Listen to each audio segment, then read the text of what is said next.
خب اینم من. بریم واسه بیرون. البته الان تیم زیادیه ولی بعد از اون را معمولا یه ذره خنک میشه، لازم به این باشه. بریم. میخوام بریم برانچ و بقیه‌اش هم بهتون میگم.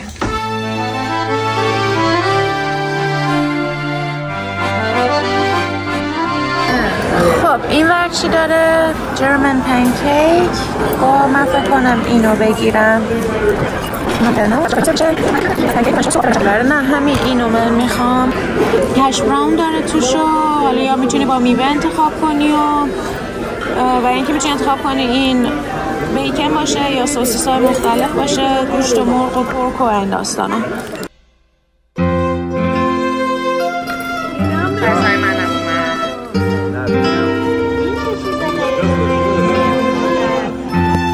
بعد از این صبحونه مفصل و خوشمزه را افتادیم بریم سمت ماگناما فالز که یکی از زیباترین و معروفترین آبشارهای ایالت اورگن امریکا هستش و در قسمت کلمبیا ریور واقع شده. بعد یه نیم ساعت رانندگی رسیدیم ماگناما فالز که یه طبیعت خیلی قشنگی داره. آبشارش رو نگاه، عجب جاییه. خب تو پارکینگ اینجا پارک کردیم، بریم در دل طبیعت. ولی خنکه ها، قشنگ. یعنی سویشرتر رو پوشیدم. ضد نورم هست. بذار پل رد شم ببینم چجوری میتونم بگیرم. اینجا الان چه جای عکس گرفتنه؟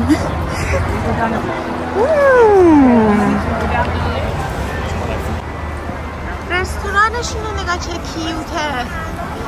داشتم فکر میکردم عکس قشنگ اینجا کجا میشه گرفت. بذاریم ببینم چجوری میشه بهتون نشون داد. آها روی این پله اینجا باید گرفت. بریم برسیم. راه ورودیشه ولی قبل از اینکه بریم سمت آبشار بریم اینجا گیفت شاپ داره.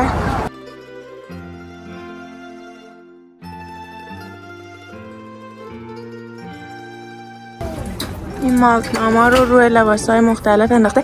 این پله بود گفتم بریم عکس بگیریم. این بریم بالا حالا بگیریم.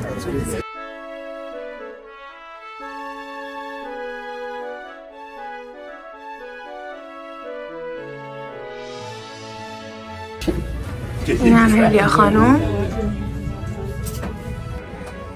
و همش از این ساینای ساسکوچ و بیگ فوت و این پاگونده و این داستانا داره. یه دونه این ور داشت، حالا به جز اینا یه دونه اینجا داشت خیلی باحاله. این بیگ فوت بلوار پاگونده ها و مثل تمام گیفت شاپ های دیگه که طبق معمول چیز دیگه مثلا پیک و ماگ و این چیزهای مربوط به اینجا رو دارن و یه سری هم از این کارت پستالا دارن دیگه. همه جا همینه، گیفت شاپاشون کارت پستال، ماگ، چیزهای مربوط به اونجا رو همش دارن.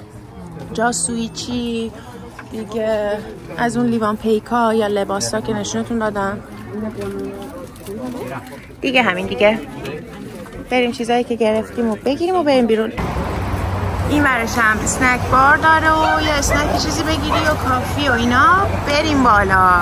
این آبشار 620 فوت ارتفاع داره، یه چیز حدود 190 سانت میشه و وسطش یه پل معروف هست به اسم بنسن.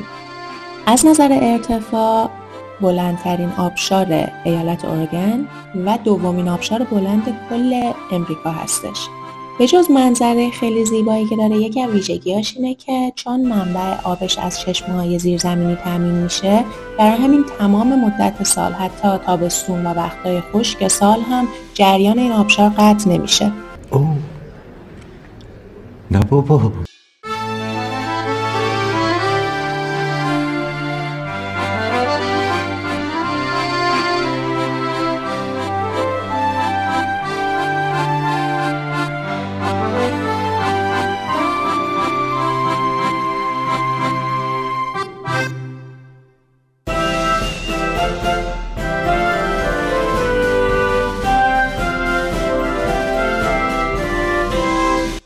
طبق افسانه‌های بومیای آمریکایی میگن که این آبشار توسط یک رئیس قبیله ساخته شده و میخواسته دخترش در مکانی مخفی و آرام حمام کنه، ولی خب افسانه است.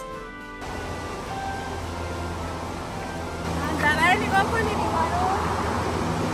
40 دقیقه دیگه هم هایکینگ داره تا بالا. ما فکر کنم یه رو نیم ساعت دیگه میریم بالا و برمیگردیم اون برم ببینیم.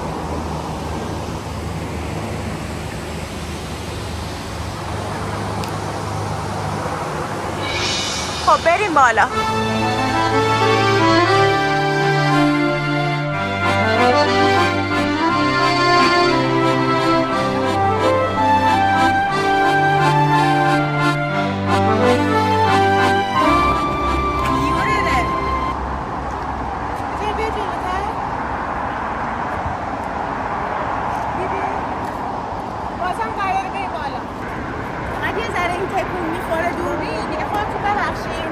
با گوپرو نشده امروز ولاگ بگیرم براتون. گوپرو تو ماشین دختر خالم جا گذاشتم دیگه مون دیگه با گوشی داریم میگیم.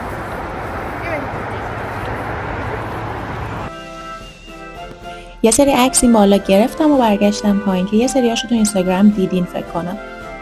یه جای قشنگ دیگه هم واسه عکاسی اون پایین بودش که پلم معلوم میشد ولی خب خیلی شلوغ بود. گفتم برگشتنو میگیرم شاید یه ذره خلوت‌تر شده باشه که همچینم خلوت‌تر نشده بود. ولی خیلی برام مهم بود اینجا حتما عکس بگیرم چون مام بابام یه 7-8 سال پیش اینجا یه عکسی داشتن که من خیلی دوستش داشتم منم اینجا بگیرم. آبشار رو نگاه کن چقدر باحاله. اینجا یه عکس مامان بابام داشتن مدت‌ها این رو پروفایلشون بود تو گوشی من. حالا الان براتون عکس رو پایین میذارم.